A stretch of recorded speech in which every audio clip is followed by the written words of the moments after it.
can we be in a relationship with an unbeliever before marriage? It's a good question. I mean, can you? Yeah. Should you? No. Yeah, it is a good question. I think I would reframe the question. I'd rather respond, is it wise? Sure. Is it wise to be a Christ follower and date somebody who's not a Christ follower? They asked in a relationship. What's the purpose of a relationship? Purpose of relationship is to pursue marriage. I'm trying to find God's choice for myself for the rest of my life. I'm trying to find one partner, marriage between one man and one woman, and spend the rest of our lives together. That's the purpose of having a relationship. And so then the question is it wisdom to missionary date? To go, well, if I start dating them, I could lead them to Christ, and then potentially we could get married. Or is it wisdom to marry a non-believing spouse? I think it's a different question to say, if we're already married and I get saved and my spouse is not saved, should I stay married? It's a different type of question. So and I think before Paul's and clear after. on that. He says you should.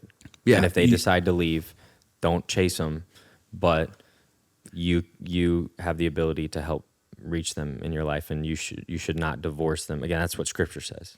I would say it is not wise to be unequally yoked in pursuing a spouse that is not a believer. It's not wise. I would not recommend it. I would not encourage my kids to do that. It is not wise. There are, is it Hosea in the Bible that is told by God to pursue a prostitute? Gomer, tough name. People will bring up that example as like, well, see, God told him, and I think there's not enough time today to get into the context of that story, but you never just pick out one thing. You look at themes in Scripture.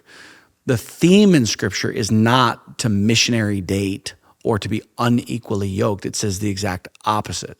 It says to pursue your spouse and to be equally yoked, to have the same faith, and to be with each other for the rest of your life. One man, one woman.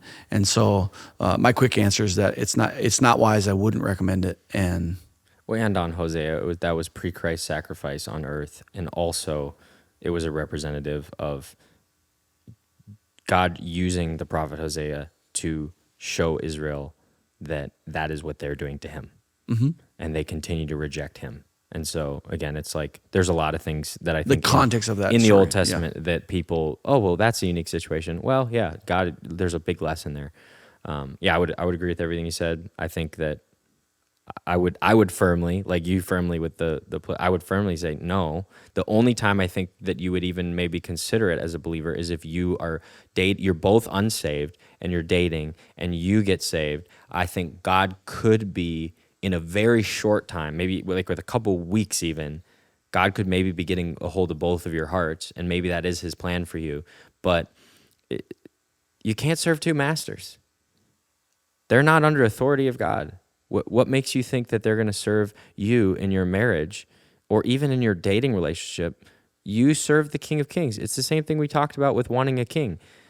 Israel wanted a king so bad that they rejected the King of Kings. Mm-hmm. Some people want a spouse so bad that they're going to compromise. You have a relationship with God. You have a relationship with the one who satisfies you, regardless of whether you're married or not. You say, that's easy for two married guys to say. No, that's what Scripture says. If our goal is to become married, then yeah, sure, date a unbeliever and hope that they get there. Our goal is not to become married. Our goal is to be with Christ forever, because he's the greatest gift of all. Matthew chapter 13 says the kingdom of heaven is like a treasure buried in a field, and you sell everything that you have with joy to buy that field, because you know that the greatest gift is there. And I think there's a lot of people, and unfortunately, they compromise in that way because they're lonely. It's not easy to be lonely. It's also not easy to be married to a non-believer as a Christ follower. It's much harder. I would not wish that on you. Much harder. It's much harder to be married to a non-believer than it is to be Mm-hmm. alone with Christ. No doubt.